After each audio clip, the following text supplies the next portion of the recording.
Good evening, welcome to Have I Got News For You? I'm Richard Ayoade. In the news this week, following the explosion of his SpaceX rocket ship, Elon Musk attempts to reassure shareholders with his new range of state-of-the-art tumble dryers.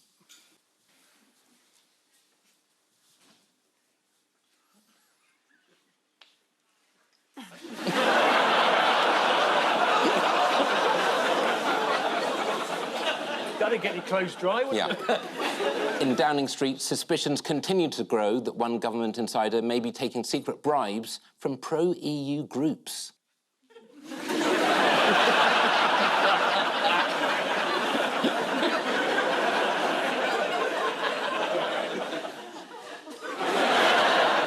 And on a train from Scotland, Keir Starmer realises it's going to be a long journey as he's stuck with a nutter saying how great things were in the old days.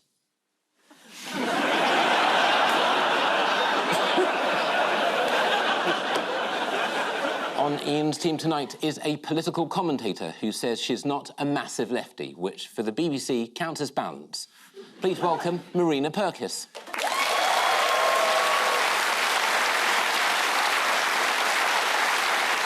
And on Paul's team tonight is a comedian who recently said that he hates being forced to take part in standing ovations. Trust me, if I get one at the end of the evening for what they've given me to read out, you won't be able to resist. Please welcome Phil Wang.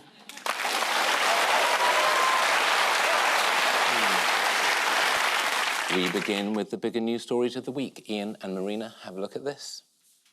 Oh, it's a nightclub. Oh, there's Michael Gove's new friends. Oh, no, it's a panic, isn't it? It's the alarm. It's the alarm. So, Marina, it's a security alert. It was, yeah, 3 p.m. on Sunday for some people. Right. Not for everyone, though. OK. Some people got it on Monday at, like, 2:30 a.m. Why? Because the government, it was their plan. Are you suggesting they're not competent?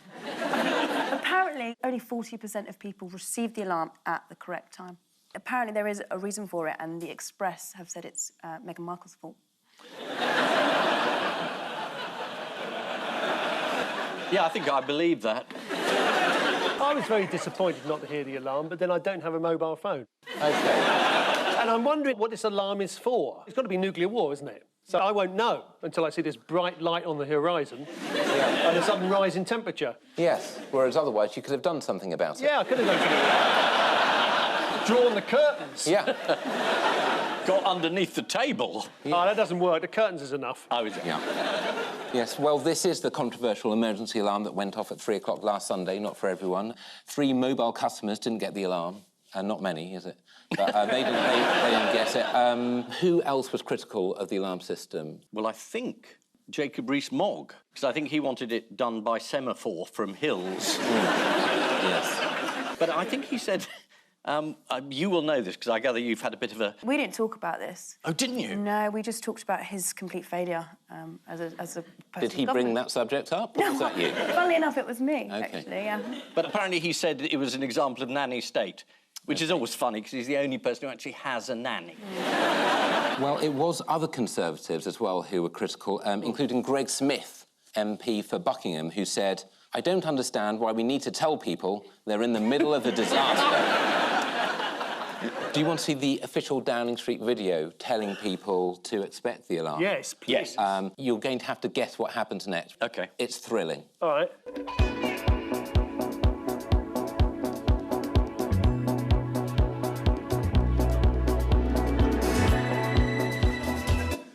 Are we led to believe those people are working on a Sunday?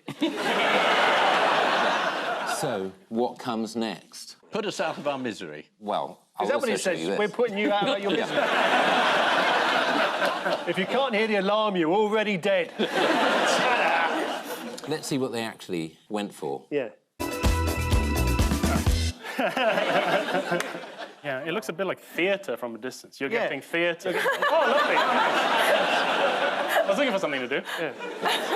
Who was told to turn off their phone in advance of the test? Surgeons, ideally. Yeah. You wouldn't want them to be startled in the operating room. That's true, yeah. Oh, sorry, Mr. Jones. Well, Mrs. Jones now. Sorry about that. People who were philanderers, who were cheating. Was there government advice for that? Well, it was people... Specifically to former prime ministers? Yes. People who might want to keep a phone secret and fans at football grounds in case the noise put the players off. Who could have done with an alarm this week warning of imminent disaster? Diane Abbott? Yes. She sent a letter to The Observer in which she wrote that racism and prejudice were different things and implied that there was a hierarchy of racism, which would be lovely to thresh out tonight. Oh, that's why they booked me. Yeah. Ah. So we're here to discover who is the most racist person here. Right. And, Oh, we're doing it? yeah, let's do it.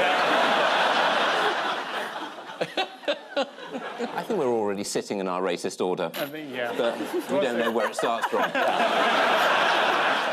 She did suggest that certain types of racism should be considered racism and others should be just merely prejudice. Yeah. And that included Irish people, travellers, and Jews. Yeah. And this is a bit of a problem for the Labour Party, the putting the word Jews in again. Yeah. And yes, it was late at night and she was sending a formal letter to The Observer, so, you know, hey, we've all done it. Well, like so many first drafts of any letter you write, there's a hell of a lot of racism in there. Yes, That's what second drafts are for. that's right. Dear milkman, why is my milk white? There's so many things that have to go wrong there. 1, you write a racist draft. 2, you open an email. 3, you add an attachment. 4, well, how is it? I don't understand how this has been an error. She did apologise for her letter. The explanation was that she had sent an initial draft and she had obviously had a couple of initial drafts. She tried to say that the errors arose. It's like she didn't write them down, they just arose, like mould. She just left the window open and some anti-Semitism just kind of settled on the letter. There was a wonderful moment where Keir Starmer had to pretend that this wasn't terrifically good news. So he's very, very sad that he had to sack this ghastly old friend of Jeremy's. And out she goes, goodbye. Actually, Diane Abbott has had the whip removed by Keir Starmer. Yeah, she's not been sacked. She's not been sacked. Diane Abbott's just had the whip removed. Yes, that's very by different from Keir being Starmer. sacked. I'm glad no one said she'd been sacked. She's not been sacked. She's No, had it's the whip just having the removed. whip removed. Yeah. Very, very different. It's a very simple procedure. Yeah. I mean, it's quite an extraordinary thing to say that redheads have been through the same thing that Jews. Can you imagine gingers wandering the desert for 40 years? They wouldn't last 40 seconds. I mean, the burning bush wasn't even a bush. It was a redhead who forgot their sunscreen. Does this answer your racist question? Yeah. Phil, you've won. Good. It was going to be a great day for the Tory party. Unfortunately, they had to suspend one of their MPs for suggesting that the COVID vaccine rollout had been the worst thing since the Holocaust. Andrew Bridgen. Not a great moment for either party. Rishi Sunak, who did he elbow last week, metaphorically? Rob. Yes, Raab. Oh, yes. Raab was found by government inquiry to have bullied and harassed certain civil servants. The report said he was abrasive, not abusive, like a detergent. He was persistently aggressive. Yeah. He undermined, he humiliated. Striking the table. And also that he is a black belt in karate. So, I mean, they're going through some tables there. He's just chopping through wood. According to the Telegraph, he also said someone's work was utterly useless and woeful. Is that bullying? Is that bullying? God almighty, give us a bit of warning. I was waiting for the alarm to go off to tell me that was going to happen. Imagine being told you're bad at your job by Dominic Raab. Yes. I mean, this is a guy who didn't know that Dover was important for trade. Yeah. You know? Well, I thought misogyny was a thing that applied to both sexes. I know. You know, there's nothing worse than a bullying thicko. And he is the one who didn't come home from holiday during a previous emergency because he thought the sea was closed. Okay. That sounds like we're bullying him. It did. And finally, what's going on here? This is the police protecting Rishi Sunak. Police horses retire en masse. Yeah.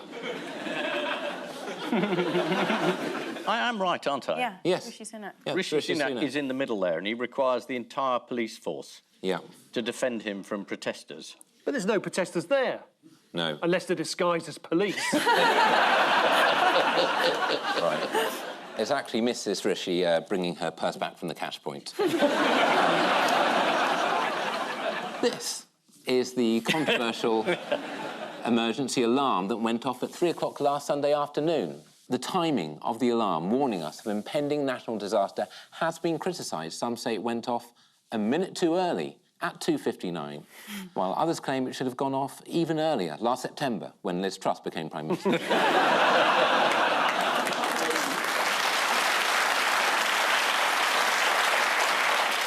Last week, Dominic Raab quit after 2 complaints of bullying were upheld. Many of the bullying allegations refer to Raab's time at the Ministry of Justice, which is also the name he gives to his fists.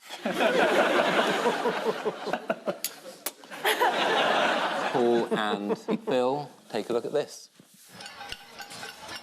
Oh, yes, this is the French in France, where you would expect a lot of them to be. This is a protest. They're protesting against the rise in pensionable age from 62 to 64, I think. And it's a place called Ganges, I think, in France, where they tried to sort of stop people banging saucepans together by saying that it was against the law because they called them portable sound systems. Yes. Yeah. And they said you're not allowed to have a portable sound system in a public place. Yes, they're being classified as portable sound devices. They're being told to put a lid on it. That's what they're... I like it, because over in France, they bash their pots and pans in protest. Over here, we do it instead of paying our nurses properly. There must have been some confused NHS workers in Paris going, I appreciate it, but I'm on holiday, actually. So Yes. you know, it's a stand down, isn't it? Yes, this is news that the French government are trying to ban the banging of pots and pans, which were used by protesters against government pension reforms. You're completely right, Paul. After complaints of overzealous police officers confiscating saucepans, the French Interior Minister was forced to clarify the government's position. We are not banning kitchen utensils. The French love a retirement because, in a way, it's the strike that never ends. You're right.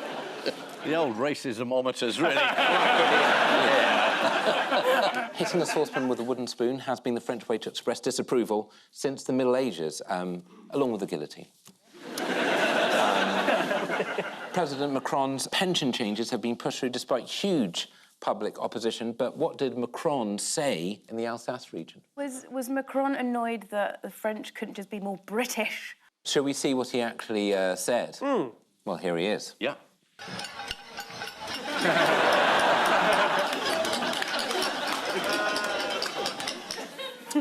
It's just a bit of fun. While the French are protesting about the retirement age going up to 64, who has absolutely no intention of retiring? Joe Biden. Joe Biden. That's right, Joe Biden. Joe Biden, 80 years young. Yes. Yes. He's confirmed this week he will be running for president. Yes. It's always funny when he says that, isn't it? Yes. Because he won't be walking. No. And then he says he's going to stand, and you think, not even that. The slogan on the announcement video was, "Let's finish this." And I thought, can he finish this? Can he? I mean, he's so old, Jill puts coins on his eyes every night, just in case.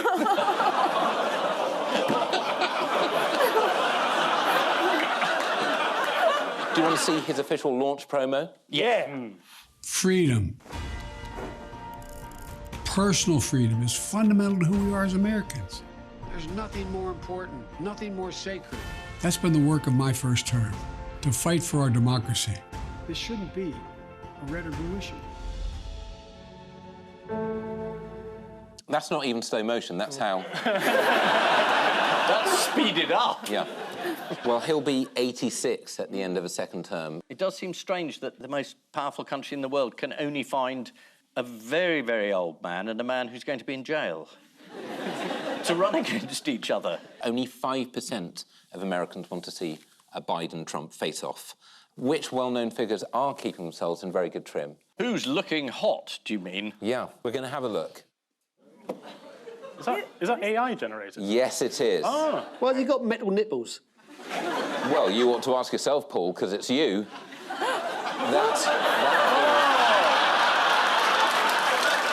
Yeah? You want to get a metal detector around those sharpish. Yeah. It's an AI-created image of what people would look like at the peak of physical fitness, and that's you, Paul, at your physical peak of fitness. As imagined by AI. I'm speaking to my lawyer about this. Ian, do you want to get ready, Ian?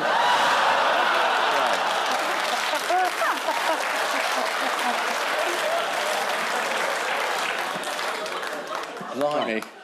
That expression tells a story, but I'm not sure what it is. They haven't done me, because it'd just be the same.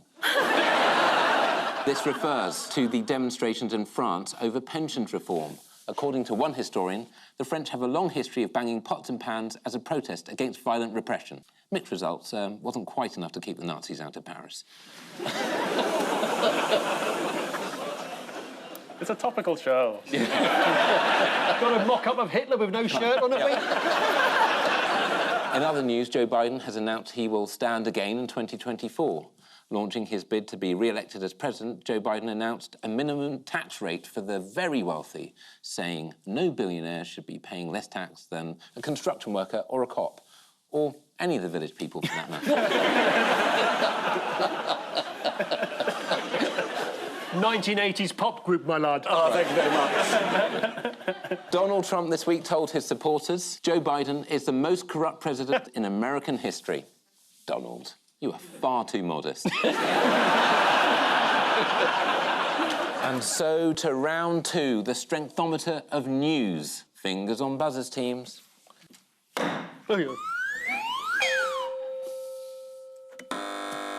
Yes. This is a rusty pole in Exmouth. It was removed mysteriously. No one knows where it went. No one knows who took it. Yeah. And locals are furious. They're furious. It stood on an Exmouth nature reserve since 1909, and according to ITV News, has been catapulted to legendary status. Let's have another look at the pole. On TripAdvisor, there is a suggested visiting duration of 1 to 2 hours. It's 119 years old. It's actually just announced it's running for president.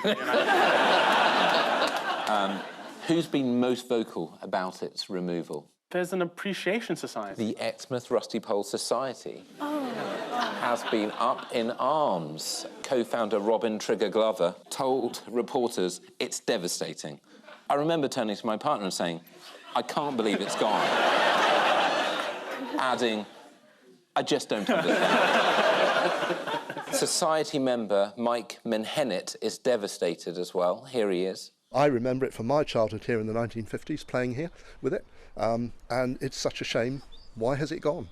It's a landmark. Perhaps South West Water were not aware of the importance of this pole to the people of the town.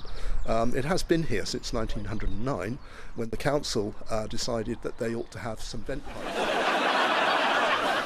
So we would like it reinstated, please. Somebody knows where it is. Why is he pretending to be a vicar? What have locals done as a tribute? Have they laid flowers in its place? Should we take a look? Yes. Well, the group would love to see the pole reinstated, but they have found a piece of concrete, at least, which they believe was left behind, and maybe a suitable base for a plaque in memory of the rusty pole.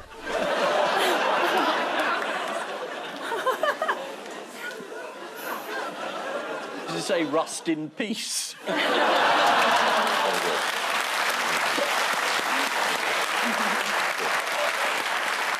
This is a rusty sewer vent pole in Exmouth that isn't there anymore. According to one newspaper, the pole leans slightly to the right.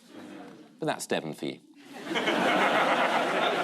Time now for the odd one out round, just one between you this week. Your four are Elon Musk, Donald Trump, Boris Johnson, and car parks. Oh, I don't know where to begin with this. Maybe if you think of what happened to Elon Musk recently. So his rocket exploded on launch. It happens to all of us. Yeah. Is it a computing malfunction? Is this Well, you're in the right area. They've all had problems with technology, apart from car parks, which will have problems with technology in the future. How do we know that? Well, Why don't we do something about it? Nothing to do with driverless cars or electric cars or anything? it is to do with electric cars. They're heavier. They're heavier. Cars And are what heavier. does that mean? It means that... They're going to fall through the multi-storey car. Yes, Yes. according to research, multi-storey car park, there's actual murmurs in the audience. According to research, multi-storey car parks will struggle with the increased number of electric cars on the road because they're much heavier than their fossil fuel-burning counterparts. That is, according to lead scientist Chris Wapples. Mr. Wapples confirmed that there is definitely the potential for some of the early car parks in poor condition to collapse, but I don't want to set off alarm bells. Stop touching cars, Chris. Let's stick with parking. Why? Can we change the title of this programme to Who Gives a Fuck?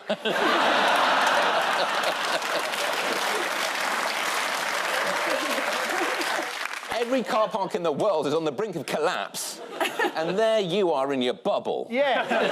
While Teslas fall from the sky. Yeah. Why might a car park in China not live up to some drivers' expectations? Because it's dead. I don't know, I don't care. I'm pretending. Yeah, I know. I've been here 33 years, how do you think I feel? I don't know. If I had empathy, I'd give it a go. Yeah. An English teacher... Yeah. ...based in the Hanjiang district... Yeah. ...of Yangzhou. Yeah. You know that district? Yeah, absolutely. Spotted this sign leading to a car park, which offered emergency parking. OK?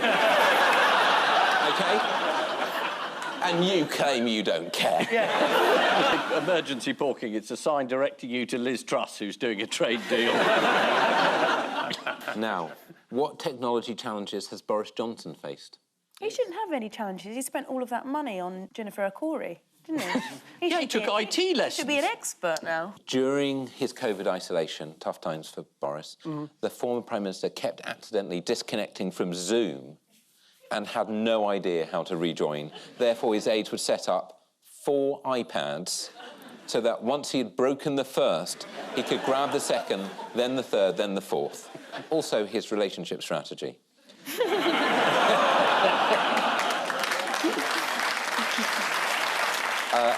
What problems has Elon Musk had this week? Well, Phil mentioned his rocket blowing up. Yes. Well, SpaceX did their very best to own the situation, with a spokesperson describing the explosion as a rapid, unscheduled disassembly. How has Donald Trump shown he's not great with technology this week? His Truth Social? Yes. His own personal social media? Yes. His own social media channel, which is Truth Social, that he set up after being banned from Twitter, has made the former president less than $201.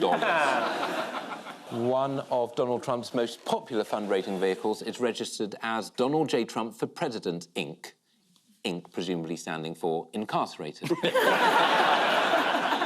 Time now for the Missing Words Round, which this week features as its guest publication, NASA Chat, the newsletter for amphibian and reptile enthusiasts. We start with Mars rover what after losing what? Mars rover too far away to care what's happening on Earth after losing will to live. And I know how it feels. Yeah. Mars rover is lonely. Oh, no, it's not lonely. And he hasn't got a pet rock. It's on Mars, it's a rocky planet. Get another one. Mars rover does have a pet rock, and it is lonely. That's a headline. What happened to the pet rock? Did it die? Have a look. This is news that the Mars rover has lost its unexpected travelling companion, a small rock that... This isn't news. Don't, Scott, you're talking about pain here, Paul. I am. Pain millions of miles away on a dead planet. Yeah. I know how it feels. Yeah. Here's the rock. No, who made that noise? Now you see Who made that noise? Now you see It's it, a you're rock on moved. Mars. Admit it, Paul. Now that you've seen it, you're actually moved. No, he isn't.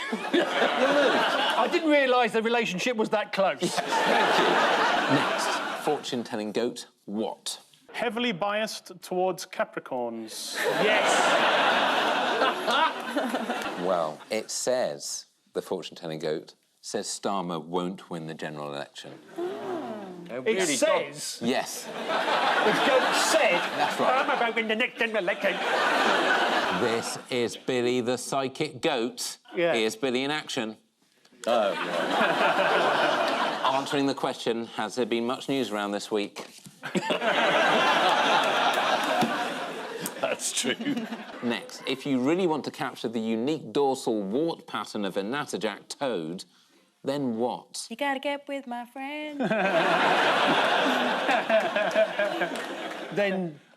Oh, get a life. You really need to get on If you really want to capture... And it doesn't sound like you really do. No, I don't. If you really want to capture the unique dorsal wart pattern on a natterjack toad, then photograph it while sitting on a washing-up sponge. It's unclear whether you should be on the sponge or whether the toe should be on the sponge. Oh, I think you've got to be sitting on the sponge to give the activity a bit of interest. Finally. Yeah, finally. Yes. Yeah. What found in back of car near Glasgow? S&P accountant, Nicola Sturgeon, and bags of cash.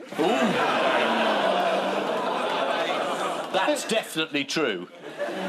The answer is... Yeah. A lamb, drugs and a bag of chips found in back of car near Glasgow. Here's what the police found in the back of the car. He's coked up to his eyeballs. Yeah. Though, So the final scores are Ian and Marina have 4. Paul and Phil also have 4. Hey! Well, as always. But before we go, there's just time for the caption competition. Can you tell me the best way to cock Fosters?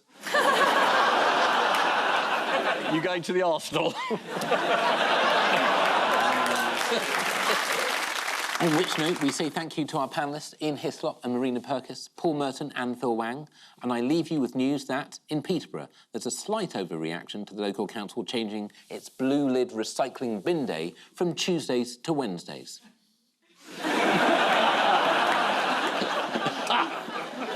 An awkward moment at a holiday resort as 2 guests are forced to make small talk after recognising each other from work. And at a maternity ward in Hartlepool, an urgent investigation is launched after a baby tried to climb back inside its mother.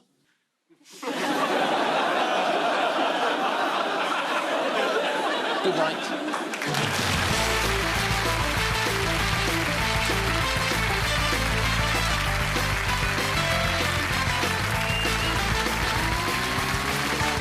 On to its 111th series. More mirth found behind this week's headlines with tonight's news quiz. Listen now on Sounds. Or stick with me to watch as the cleaner tries not to lose his head in Wales.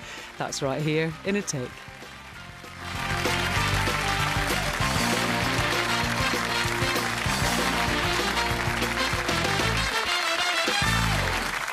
I'd like to apologise here and now if there was anything I said that gave the impression I didn't care about the Mars rover story. Okay.